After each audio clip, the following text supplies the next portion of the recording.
La Unet Iwork Busto Arsizio strappa la vittoria dalle mani della Savino del Bene in un match infuocato vinto dalle farfalle Bustocche, che passano al palazzetto dello sport di Scandicci con il risultato di 2-3, vincendo per la seconda volta nella loro storia in casa di Scandicci e salendo così a quota 21 punti in classifica, dove le ragazze di coach Lavarini rimangono in seconda posizione. La partita era iniziata però con altre premesse, con Scandicci a gestire senza patemi la gara. Brisio e Stisiak segnano con continuità, Stefanovic e Pietrini sono dentro la gara. Così la Savino del Bene arriva sul +7, sul 17-10. Nel finale di frazione Busto cerca la rimonta, ma il punteggio di fine primo set premia Scandicci in grado di imporsi per 25-20.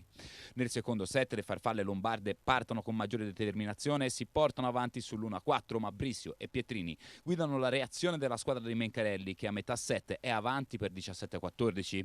La risposta di Busto è guidata dalla furia di un Airbots incandescente. Sul 19-18 Scandicci vede Busto negli specchietti retrovisori e Mencarelli chiama il time out. Al rientro in campo però Orro mette a terra due ace consecutivi che vincono le ultime resistenze della Savino del Bene, costretta ad arrendersi 20-25 e raggiunta sulla parità 1-1 il conto dei set. La terza frazione è un'altra volta favorevole a Scandicci, che risponde vincendo 25-20 e guidando per lunghi tratti la frazione di gioco grazie ad una Brisio che segna 7 punti nella frazione, chiudendo con il 70% in attacco e lanciando un segnale alla Busto Arsizio di Lavarini. Sul 2-1 per Scandicci le Bustocche giocano sul filo dell'equilibrio nell'avvio di quarto set, anche se Scandicci costringe Lavarini a chiamare il time out sul 13-10. La gara sembra sotto il controllo della Savino del Bene, ma al rientro in campo Love sale dei colpi e, supportata dalla solita Airbots e da una Washington continua per tutto il match, piazza il parziale buono per il sorpasso. Scandicci barcolla e si inceppa in attacco, le farfalle usano le ali e volano via sul 19-25, pareggiando il conto dei set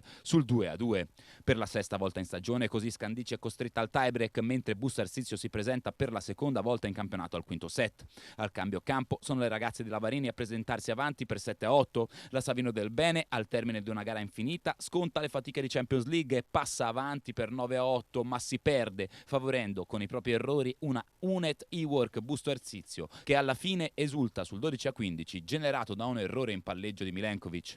Busto Arsizio vince 2-3 con una Airbots da 20 punti eletta MVP e con una Love da 24 punti, altrettanto decisiva. Soprattutto però primo successo da 2 punti per Lavarini e per una Busto seconda a 4 punti da Conegliano. Scandicci invece si rammarica per le occasioni sprecate per la seconda sconfitta stagionale al tiebreak, con una classifica che adesso vede la Savino del Bene al settimo posto con appena 13 punti conquistati.